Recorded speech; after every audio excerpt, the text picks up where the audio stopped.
Super comedy. ഞാനിപ്പോ pant തയ്ക്കാൻ കൊടുന്നില്ലേ മൂട് കരുത്. അടാ എന്റെ പാന്റിന്റെ പോക്കറ്റിലേ ഒരു 500 നോട്ടുണ്ടാവോ? അത് നോക്കോ? ഒരു മിനിറ്റ് ഒന്ന് നോക്കട്ടെ കേട്ടാ.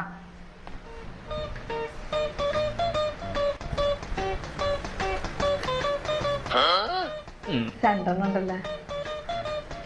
ഹലോ, ഒരു 500ന്റെ നോട്ട് ഉണ്ട് കേട്ടാ. 500 ഒന്ന് അയച്ചു തരുമോ? ഞാൻ കടയിൽ വന്നിക്കാ ഗൂഗിൾ പേ ചെയ്ത് തരും.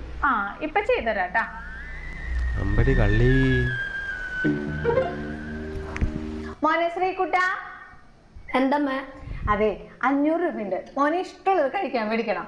ബാക്കി അമ്മയ്ക്ക് ഒരു അൽഫാമും മേടിച്ചിട്ട് വരണം. വേഗം പോയിട്ട് പോയോട്ടാ. അമ്മ, ഈ നോട്ട് എടുക്കില്ല, ഇത് കള്ളഞ്ഞോട്ടാന്ന് പറഞ്ഞു. ആര് പറഞ്ഞു ഇത് കള്ളനോട്ടെന്ന്? ആ കടക്കാരൻ പറഞ്ഞു ഇനി മേലാക്കം കള്ളഞ്ഞോട്ട് കൊണ്ടുവരാണെങ്കിൽ പോലീസിനെ കൊണ്ട് പിടിപ്പിക്കുന്നത്.